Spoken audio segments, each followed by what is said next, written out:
Hello, Radiant One, and welcome to the Spiritual Business with Maria Serafina, the show and podcast for soul-driven, heart-based spiritual entrepreneurs and Magdalene's rising, ready to grow and expand from within, and wanting to lead with love in business and life. I am your host, spiritual business coach, mentor, catalyst, and facilitator, Maria Serafina, and it is my deep honor, my great pleasure, and joy to share this episode with you. If you feel the deep stirrings of something new asking to be born through you, go to mariaserafina.com/DCIA to download the free guide, Divine Clarity and Inspired Action that I have created for you. Divine Clarity and Inspired Action will help you connect deeply with your divine feminine essence of gnosis, wisdom, knowledge, and intuition, as well as activate your divine masculine essence of action, creation, expansion, foundation, and building, so that you may experience the satisfaction and the liberation that comes from living your truth, from bringing to life that which you're here to birth, while being, doing, and living your soul's divine purpose. On my website, you will also find show notes, transcripts, and previous episodes. Also, if you're in Magdalene Rising or have been called by the Magdalene, you may want to check out my other show and podcast, The Magdalene Voices, where I share sacred conversations with beautiful, illuminating souls, as well as insightful inspiration to nourish every cell of your body, every fiber of your being, every aspect of your soul and existence through lifetimes past, present, and future.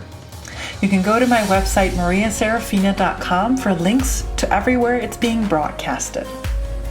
Finally, as always, I encourage you to listen with an open heart and an open mind, and take only what serves you and leave the rest. I am not your guru, nor am I your teacher. Instead, let me serve you as your guide, your catalyst, and facilitator, so that which you're here to birth might find its expression in the world the only way that it can. Through you. Here is today's episode. Julie Suzanne Parker, welcome to the Spiritual Business Podcast. My first question is always if you would like to introduce yourself, tell us who you are, what you do, if that can be summed up, and then and who you serve. Oh, Maria Serafina, thank you for inviting me into this beautiful space with you and with your listeners. I'm so honoured to be here. I am a life coach trainer, the CEO and founder of the Beautiful You Coaching Academy, and I'm also a modern day priestess and co-founder of the Priestess Temple School, the creatrix of the Priestess Podcast, and the author of Priestess. That's a lot of priestesses in there. And who I serve, oh gosh, how can I describe or say this other than to say that they are the most magnificent people in the world, and more often than not, very heart-centered, soulful, spiritual women. But they can be all ages, come from all walks of life, culture, religion, beliefs, but essentially they know that there is a sacred leader and a divine spirit within them. And those are the women that I serve. Beautiful. So you mentioned priestess, and I'm assuming that that wasn't the first word you arrived at when you first began your journey. How did you go from where you were at to priestess? And I'm good at the word goddess comes up as well, but it's like, how did you arrive into that? Well, I guess it depends upon how far back you want to go when you start to see parallels in your life about so many different things. And you're 100% correct. I certainly never, dashed out the womb and was like, I'm a priestess, or thought such things of myself, or even knew what a priestess was in my teens or 20s. I didn't. I had absolutely no idea. My my spiritual awakening and real path into myself and towards myself began when I was in my early 30s. And so that's about 15 years ago now. And the journey to the priestess began about 6 or 7 years ago. But prior to then, I can see that there were elements of my curiosity and my own little divinity, especially as a farm girl growing up with lots of cycles, seasons, birth, death around me, with animals, plants, orchards, all of those sorts of things, that I was always very curious and interested in that natural, magical, mystery, elemental world, which is very much a part of the path of the priestess. But it wasn't until I really, had that spiritual awakening in my early 30s where I had to face a lot of things within myself after a relationship breakdown. And I had to look at things like my own independence, my people pleasing, my neediness, my over reliance upon the opinions of others. So many things that I needed to look at, that I then began stepping into this more sovereign, soulful path for myself. And slowly over time, what that moved into for me was a deeper fascination with those cycles and seasons and the magic of the great Mother Earth, and also the world of the goddess. And it was really the world of the goddess that then tipped me into a fascination and love and exploration with the world of the ancient priestess and who she was as a handmaiden, so to speak, of the goddess walking in a human being suit on earth. And the further I went into that, the more joy that I found for myself in understanding that I had in fact come from a lineage of priestesses in my lifetime. It's just that the women in my family did not necessarily call themselves that. But when I thought about my mother and I thought about my grandmother, who I was blessed to grow up in a household with, and back so many women in our family, including the ones that went out this way, like aunts and cousins and things like that, to find that so many of them had been in deep spiritual service to their communities in leadership ways for generations. And that's essentially, Maria, what a priestess is. It is someone who is a female spiritual leader. And I'm like, oh, this is me. This is who I come from. This is me. And that's when things really, really ramped up. But that's kind of the medium version, not short, not long, in between. I love how you wove you mentioned handmaiden, and then you wove in service and leadership, because to me those two things, like, they're interwoven, and a lot of people don't see leadership as being of service, but in truth, to me, being a leader is the ultimate service. It is of total surrender into service for those that you're here to support, which is beautiful. And I loved how you wove that in. Because I know that you mentioned that you're the founder of, you have a coaching academy, the Beautiful You Coaching Academy. Was that started before or after your spiritual awakening? And how has your awakening imbued or changed or morphed your business, essentially? Oh gosh, that is such a wonderful question. It really is. And I want to be really honest with you and everyone listening and say that I could stand here and say to you that, it was very intentional. And it was and it was all very strategic, and I knew exactly what I was doing, and no, that was not the case at all. The academy was born after my spiritual journey and awakening. And I'm so very glad that it was. In fact, looking back, I know that there is no way that it could have been before then, because I had, first of all, an enormous amount more work to do on myself before I would have been able to have confidently stepped into a leadership and teaching role with other coaches. I also needed to become a better coach, Maria. You know, I was an okay coach in my early 30s, but really throughout my 30s, I grew into the craft of that much more deeply. And it's not a coincidence that as I committed to doing that, my business really grew.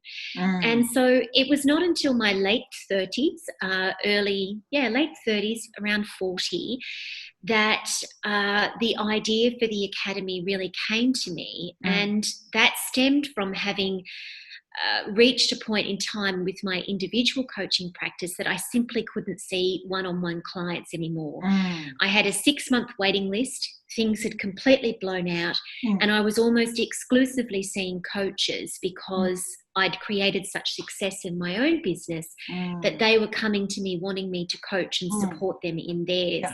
And I loved working with them so much. And so, you know, when the idea for the academy was born, and it was an enormous amount of work, even egoically within myself, to even contemplate thinking, could I do this? There was no female-led coaching schools in the world at that time. I didn't come from a corporate background. You know, I wasn't a man that wore a suit and, you know, all of that sort of stuff. Like, I had to work through a lot of things there. But now that I look back, I realise that there is an enormous amount of my spiritual and soulful self, particularly in the curriculum of the Beautiful You Life Coaching course and in the way that we teach it. Now, if you're a participant in it, you're not necessarily going to see that. It is a life coaching course. It's not a spirituality course, and we don't talk extensively about those sorts of things at all. But there is so much spirit and soul woven through it, from the perspective that how we teach our coaches to market is very, very soulful and ethical. We have a commitment to personal development and growth of self above all else. We work on us before we can expect our clients to work on them.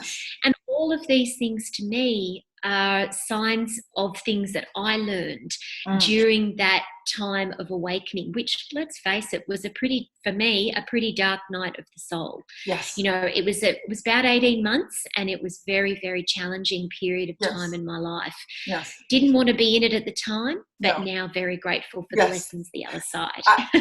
The thing is, I can't help, every time someone mentions their dark night of the soul, I start giggling and feeling this joy and this satisfaction, because I understand what comes. I know that it's tough to go through, and it's struggle, and because I think that we've all been there, but we're also on the other side, and we understand how powerful it is, how transformative it is, how nourishing it is, how reviving and renewing it is, how rebirthing it is. So, but nobody wants to go through it when they go through it.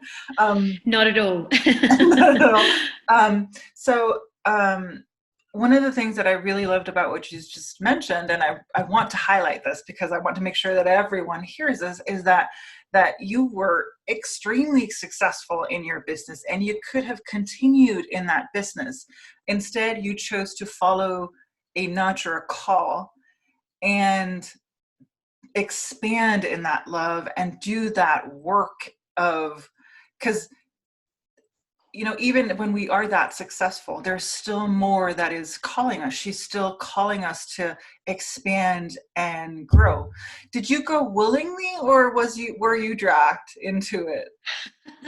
No, I went willingly, but with hesitation and needing to do a lot of work along the way. And I think, to a certain extent, it had reached a point in time in my business where I knew that model of working one-on-one with people was no longer sustainable. I couldn't do the back-to-back-to-back appointments that I was doing with no more hours in the day than is gifted to me than anybody else. And Maria, this was at a time before e-courses and online learning and group coaching was as popular as it is today. And so while some people might think, oh, it's okay, well, you start working with groups, it's like at that point in time, it was actually a really big deal. And something that was quite new and different. And a lot of people were really not that convinced about the online learning thing yet. They're very convinced now, but not so much at that time. And so I was willing to explore it and do it, but I'm not going to sit here and say that it was all smooth sailing and charging straight ahead. There were some things that we had to look at. And with that, of course, is to say that because you have coaches and clients from all over the world, like, because it is online, so you literally can do it from anywhere in the world. That's beautiful. So what happened when the Priestess Podcast, which I've been blessed to be on, what happened when did that come into life, or when did you breathe life into that? Well, the Priestess Podcast celebrates 150 episodes this year, which I can just barely believe. And so it has been out for about 2.5 years now, could even be 3 years. And it was something that really came at about 2 to 3 years into my own priestess journey, where I'd been doing a lot of exploration of my relationship with the goddess, Mother Earth, my own sacred skills and soul gifts and intuition. And I reached a point where I started to crave having conversations with other incredible people, more than likely who I knew were mostly going to be women. Who were also walking this path and or were deeply fascinated and exploring areas of soul, intuition, the goddess, magic, mystery. There may have been a witch or a medicine healer or anything like that. I started to crave having conversations with people. And I spoke about this with a really wonderful friend one day, and the idea actually for the Priestess Podcast was really born out of that sister conversation. I shared this with her and she said to me, well, if you're going to start having these conversations with people, can you please not be selfish and seriously think about recording them so the rest of us can benefit? And I'm like, oh, I'd never even thought of such a thing. I was not really a regular podcast listener myself. It was 3 years ago. So podcasting, once again, was not really where it is now. And I just thought, suddenly what dropped into my field was the Priestess Podcast. And as soon as that came to me, I knew that it was born. I love alliteration and I always have. And I went, oh my gosh, that is just such a wonderful name. And then I started dreaming about all of these wonderful guests that I could have on, and suddenly she was happening. And it is such a great joy in my life. I absolutely love having these conversations. And still to this day, Maria, I do not mind admitting that I so very, very often, more often than not, choose to have guests on that I deliberately pick because I want to learn something from them. And it still feels like a conversation that I'm having with somebody that I'm then prepared for thousands of other people to listen into. Yes. And that is how I think that is also why it's such a, it doesn't even matter. I want to use the word popular, but it's also, it's when you listen to it, it is like, it is like sitting down with a cup of tea and 2 friends and just be like, sitting at the fire and just like, And I often find myself talking to you or the guests as well and being like, amen. And then I'm like, I find myself doing that over and over again. And it's like, and I'm sitting in the car and it's like, I hope nobody sees me, because it's like, this is great. I'm just sitting here like, yes, talking to my imaginary friends. You are not the only person that has told me that. Other people say that too, and that makes me so happy, because I didn't want it to be a stiff, formal undertaking or grilling of anyone. I do not prepare questions in advance. I did in the very, very early days, and I think that's because I didn't have confidence in myself as a podcaster, but that didn't last for very long, because I realised that I was getting tangled with myself if I didn't get to the questions I wanted to ask. Exactly. And so eventually I just decided to let that go and just completely see where the flow of conversation went. And now I'm just so happy with how that all rolls out. And again, I want to underline this to those who are listening or who are watching who has a podcast or a show or something within them. I had the exact same experience with the Magdalene Voices. In the beginning, I was very had to make sure that everything was okay. And I had questions and really prepared. The exact same experience where you're like, I have to lean into this. You have to, there's that need for surrender into where's this going to go, and also that I don't know if it's a trust in knowing that what comes up is what comes up, and it's just allowing that. So absolutely. And for anyone that's thinking about starting one, go with your questions to begin with. They are sometimes a very needed safety net. Yes. And you're better off having them than not having them. Absolutely. And feeling overly nervous or unprepared in some way. Eventually, though, you'll probably let them go, whenever you're ready for that. Then again, I do know some podcasters that are very much more defined in the way they go about things. And so whatever is right for you will be right. Absolutely. And it's that, again, for me, that's the expansion through love. It's like you go with that calling or that nudge, and then you expand. And as you grow, like you said, in confidence or like you say, you can also want to continue to have all of these questions. That it's really about finding that what works for you and abandoning the preconceived notions of what's supposed to be, I suppose, is what's called. The Priestess Temple School, that was started after, because also I want to ask you about choosing the name, the Priestess Podcast. Was there any significance, or was there any thoughts about choosing that, reclaiming that title? Because was that the first time that you started claiming that title, or? No, I'd already been calling myself a priestess for some time before the Priestess Podcast came out. And so when that name for the podcast came into my field, it felt joyous and beautiful, and I was completely okay with it. Yes. It was a different story when I first started to call myself a priestess, and I actually talk about that a little bit in the book. And I talk about the fact that as women, we often so struggle to claim things for ourselves that, might raise issues for us in any form, where we might be worried that people might tear us down, or they might go, who does she think she is? Or what does that even mean? It's like, does she think she's a priest? And, all of those sorts of things.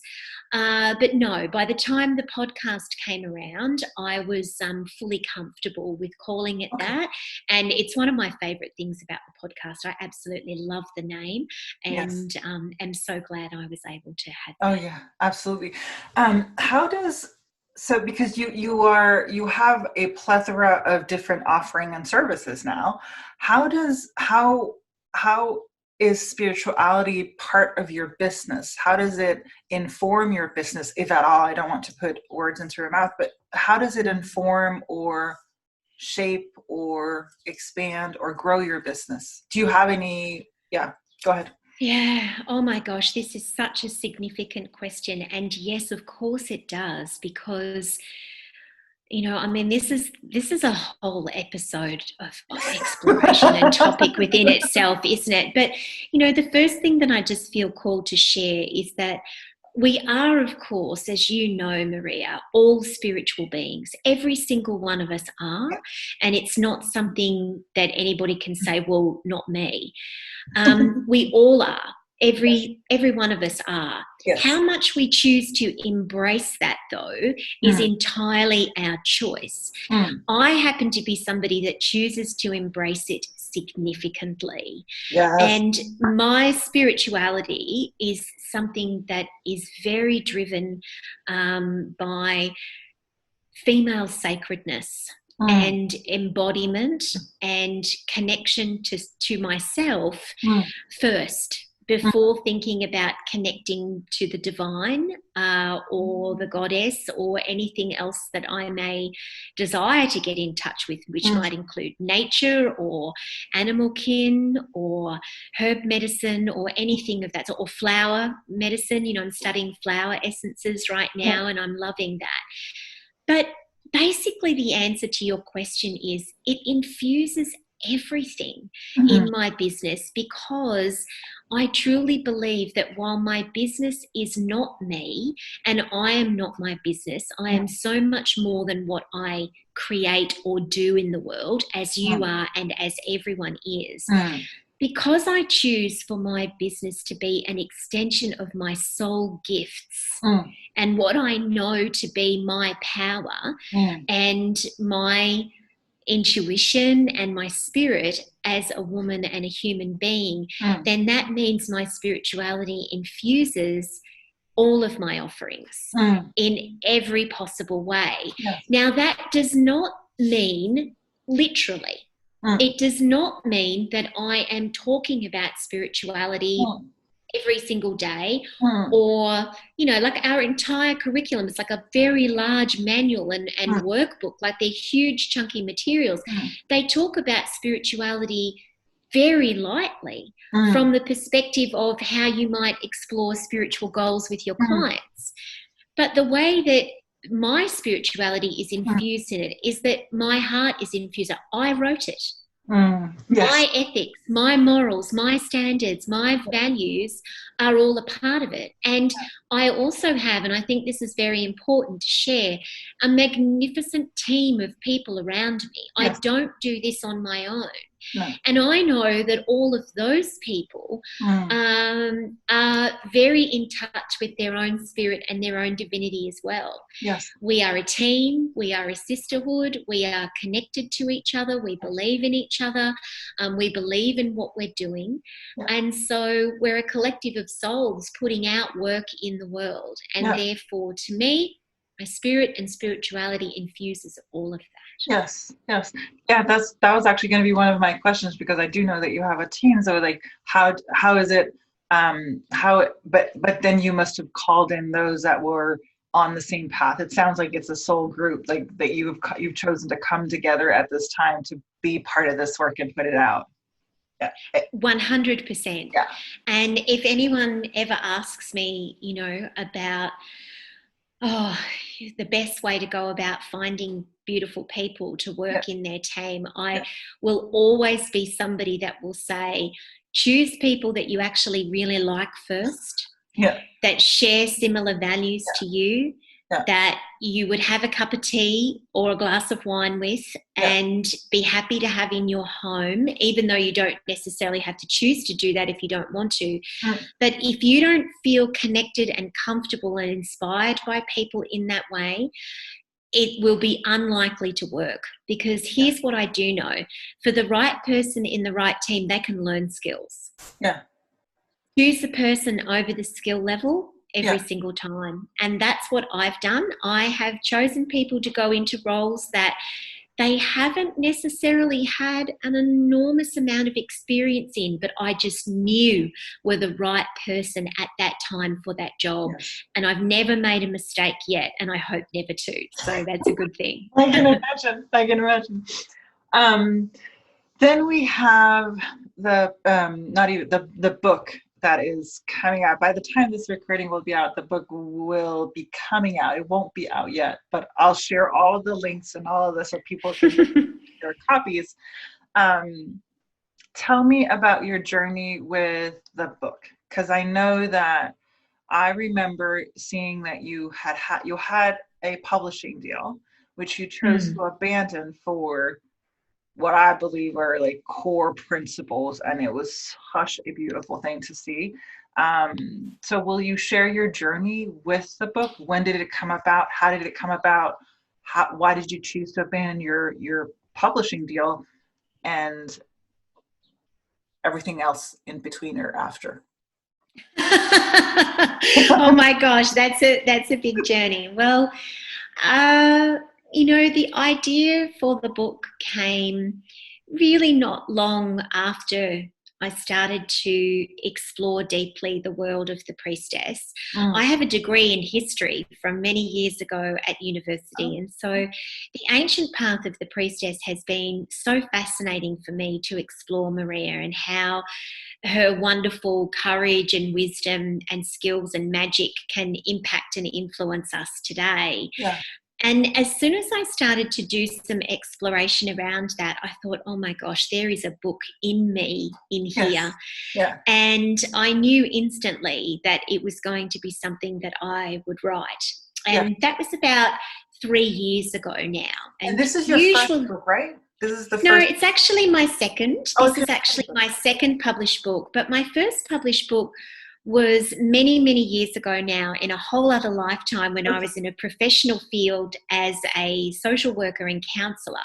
And I had a specialisation then in the area of eating disorders and positive body image. And I wrote a book about that many, many years ago. And so completely different field altogether. Okay.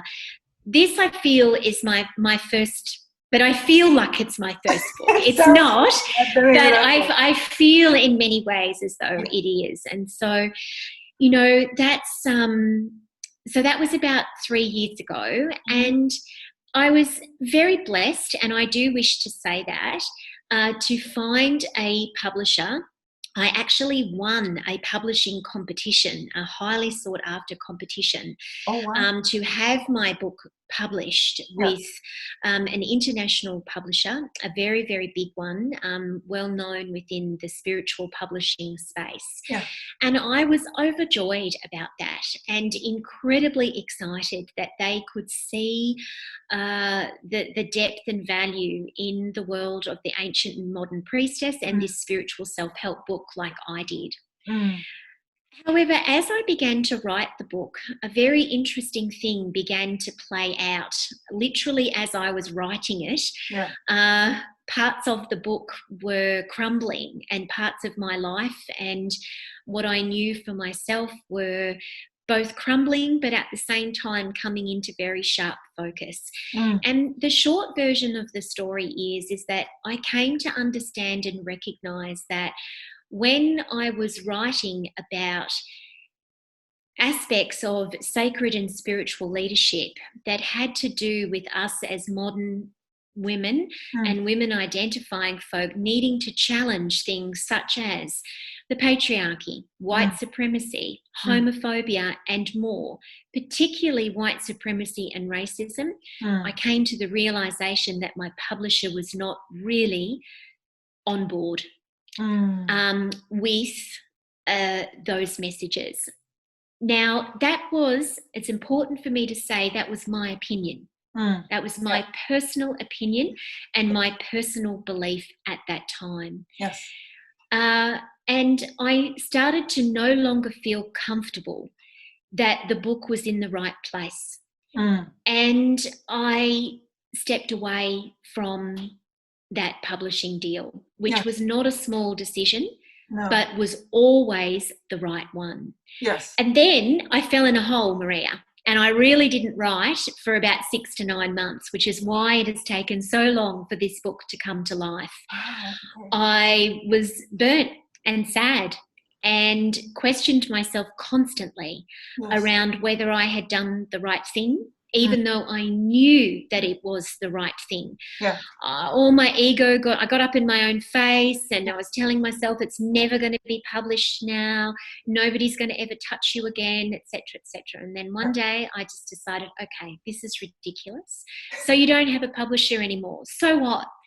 Just get over yourself, Julie, and start writing again. So I took myself away for a week somewhere, and I just popped myself in a little writing goddess cave, and I started writing again. And it was the best thing that I ever could have done, because by the end of that week, not only had I almost written the whole book, even though it needed desperate editing, it wasn't ready to be shown to anyone, I'd also reached out to some other publishing houses, and in particular had found one that was female owned, very soulful, small, very small, very, very small, in comparison to the big one. And I just had this feeling that they were the right publishing house for me.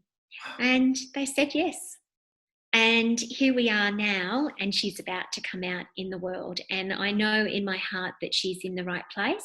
Yes. And I feel so connected to the publishers and everything that they have allowed me to swing with in this book and bring forth, and I just couldn't be happier. So there was some dark moments and some challenging moments, and I do talk about that in the book, but every single one of them has been worth it to reach this point now. Yes. And what were some of the challenges or the struggles that you had in terms of, because I mean, what you're describing is a big, big deal. A lot of people, because I can imagine that there must have been a lot of soul searching leading up to that moment of, when did you recognize that something was off? And when did you realize, holy mother, it's because I'm not supposed to be publishing with this, or I cannot bring this book forth in this way? It was more that I cannot. And the simplest way for me to describe it to you is that, and I don't know why, I had not seen this before, because it was always there. Yeah. But we all know that many times in life we walk through with blinkers on. Yeah. And especially when you might be blinded by the sexiness of a publishing contract, which is a really big deal, and all of that sort of stuff. I suddenly realised that this publishing house had a minuscule, almost negligent number of authors in their stable that were people of colour. Yeah. Yeah. That there was, for me, a significant lack of diversity, a significant lack of the amplification of marginalised voices. Yes.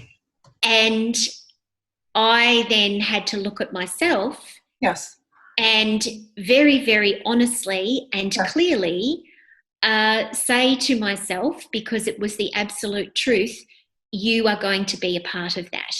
Yes. If you move forward with this, you are going to be a part of that. And it is misaligned.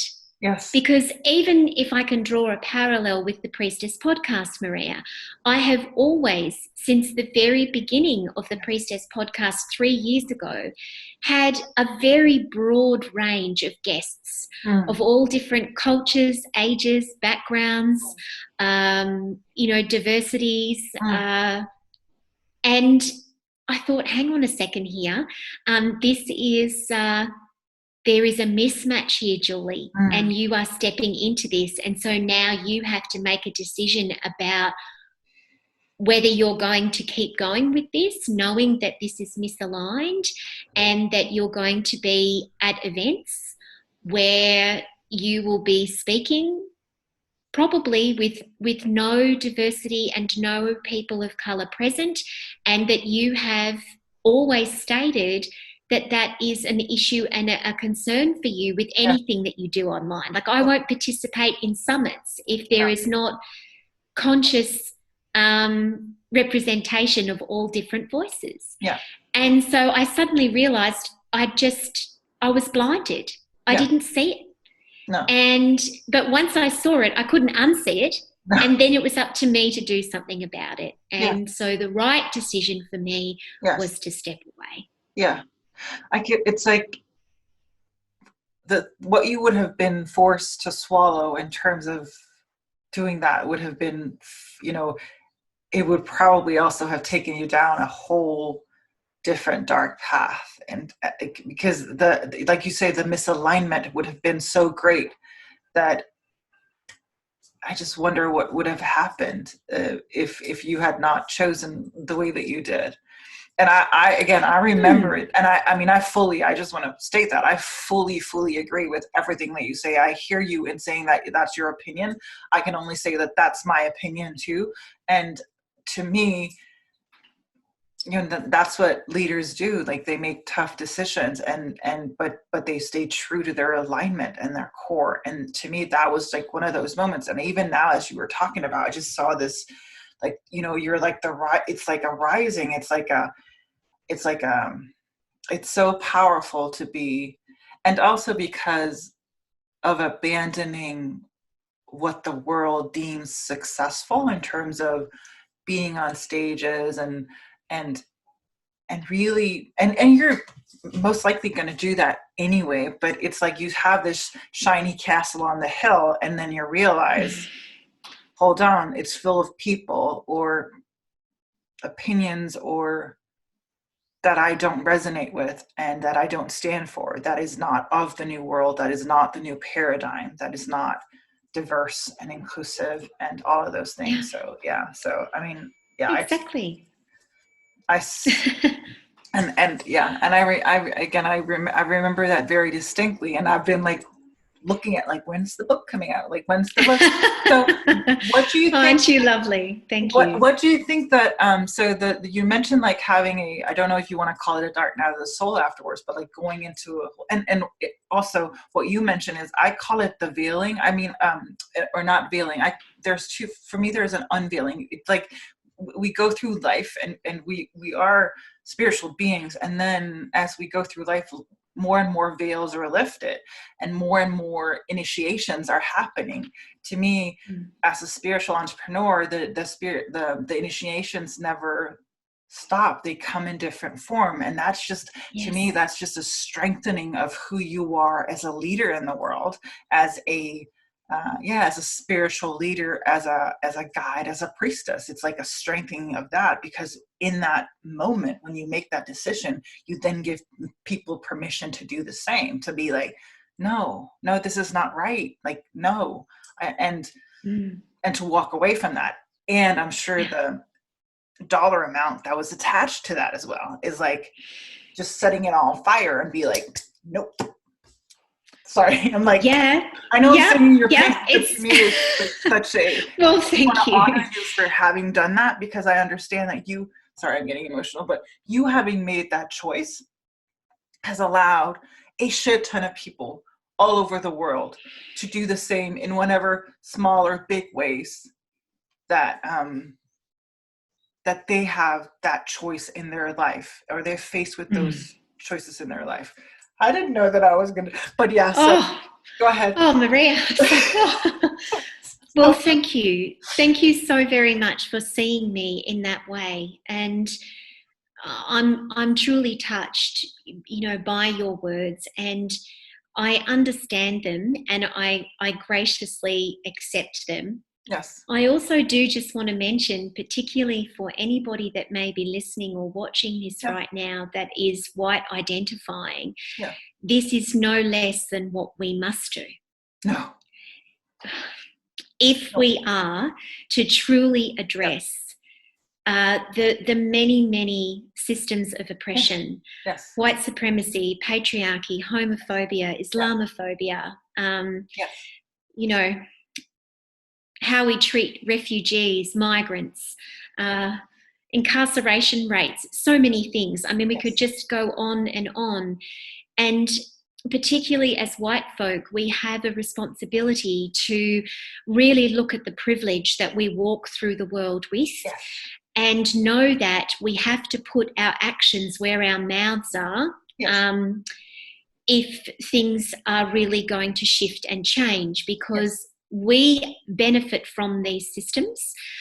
We might not necessarily have personally created them. They've been around for a very, very long time, but we benefit from them, and we cannot expect marginalised people, who are the people that most are deeply negatively impacted by this, to do the work to change. We have to be the ones that change this.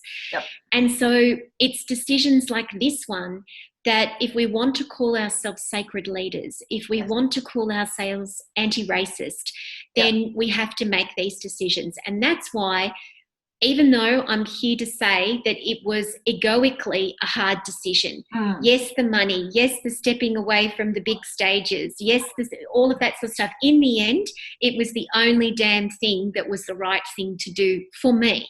Yes. I'm not saying that it's necessarily would have been the right thing for everybody else. And and they let me go with such peace and such grace. Yes. And for that, I will always be incredibly grateful to them with no hard feelings or anything of that sort. But ultimately, in the end, Maria, if I was to be able to sleep straight at night, look at myself in the mirror, have any level of genuine connection with those people in my life who I love and care for, especially those people of colour, who are Black, Brown, Indigenous. It was the only thing to be done. Yes. It was the only decision that I could make if I was actually going to show up in the world as an authentic and genuine person. Yeah. Authenticity. Yeah. What do you know what and was that the journey? Was that what caused the black hole afterwards? Was that the whole, you mentioned doubting yourself, internal struggles? Was that a whole because again, that's the peeling of the onion. Was that a whole new level or layer of what you are going through or have been going through in terms of, I don't want to call it self-doubt, but I think you mentioned doubt. Yeah, I don't think it was part of that. I just felt really sorry for myself, Maria. If I'm being perfectly frank, I don't want to make it out to be anything other than what it actually was. It was just like, oh, okay, you've done this. Yes. And then, for a good 6 months afterwards, quite consistently and regularly, I would just question myself about it. And even though I knew that it was the right thing and the only thing to do, or I would find excuses not to write because it's like, oh, I just couldn't be bothered anymore. And really, it was just about feeling sorry for myself and focusing on everything that I had stepped away from instead of actually stepping into the power of the decision that I'd made. But hey, look, this is what happens so often when we let something go and we step into the unknown. I left a very safe, controlled situation and decided to let go of the safety net and jump out of the plane. And so I didn't have a home anymore. I didn't know, and it was really sobering for me to realise that up until that point in time, there was the distinct potential that I'd been writing the book from a very egoic place. It's like, oh, this is going to be published and it's really exciting and I'm going to do this and, it's all that great. And then suddenly when she didn't have a home and we were on our own and nobody was necessarily guiding us or loving us and going, it's all going to be good, girl, we've got you and we're going to publish this book, I couldn't write anymore. But you know what? I needed to go through that 6 to 9 months. Yes. Because I was a better writer for not writing during that time. I needed to break myself down in that period of time. I needed to go through those dark moments. I also had a couple of health issues in that time, not a coincidence, and came out the other side of it ready. To write. Mind you, I had to G myself up. I was lots of pep talks. It was like, get over yourself. Come on, Julie. You spoke about this book as being something that needed to be written. Yes. And then as soon as nobody was giving you a carrot to write it, you stopped writing. What is that about? Come on, and so I had to really take a hard look at myself. And then as soon as I got over myself and I started writing again, it all came through. It was like that. It's like a homecoming, right? It's like it's another strengthening of your resolve and who you are in this world and how you choose to show up and what you want to bring into the world and how you want to change the world or support the changes that or transformation in this world. Yeah, we could go on and on and on and on. Is there anything that we haven't touched that you would like to touch about? Is there anything that you want to say to spiritual entrepreneurs on their path? Is there anything, does anything come up for you? I just always love to share that, tapping into your intuition and your own soul guide and soul voice is never, ever going to lead you astray. It might not necessarily take you down the easiest path. And I think the journey with my book is probably a good example of that. But whatever it is that your inner landscape, your highest self, your most divine self is guiding you towards is so, so worth you exploring and following. And that might seem like a really simple thing to say, but it's actually not. Because I know that there will be people listening right now, they're thinking, I want to drop that part of my business. Yes. Or I don't want to do that anymore. Yeah. Or this is actually what I really want to do, but I spent 6 years at university and I'm not really sure what I should do with it. Or there'll be other people that will be thinking, I really want to do this, or I really want to become this, or I really want to do this in my business, but I'm petrified of what my mother, my sister, my husband, my best friend, whatever is going to think of me. And I get all of that. I really do. But it won't go away. Nope. It never, ever goes away. No. It will always keep coming back to you. And none of us have any time to waste when it comes to putting out our gifts in the world. And so the sooner that you surrender to yourself and allow yourself to follow that path, the better. And so open yourself up and go for it. You won't lead yourself astray. Thank you. I just want to mention that in the show notes, there will be a link, and I will be sharing links to the book and to the Priestess School and to the beautiful. I will share links to everything and to you, so that people can go ahead and find all the delicious, juicy stuff that you put out into the world. Julie, thank you so much. Thank you for who you are. Thank you for what you do, and thank you for what you have chosen to come to be and do in this lifetime. Thank you so much. Oh, Maria, it's such a joy to know you. Thank you very, very much. And I hope that in this lifetime we will get to connect and meet in person. That would be so divine. I had thought that I would be in Hawaii. This is being recorded during the global pandemic, and I was actually eyeing the Hawaii retreat. Yes. I was in California, and then I'm not in California, and then something happened, and then so yes, absolutely, I do believe that we will get to hug in person. That would be so beautiful. I'm willing that to happen. May it be so. May it be so. That is what I had for you in today's episode of The Spiritual Business with Maria Serafina. I hope it served you well. For all the deeds and details, click the link in the description. And if you enjoyed this episode, I hope that you will support its message by sharing it with a friend or on social media. You can also leave me a comment or a review so that the love shared within this episode is rippled further out into the world. I love you. God bless.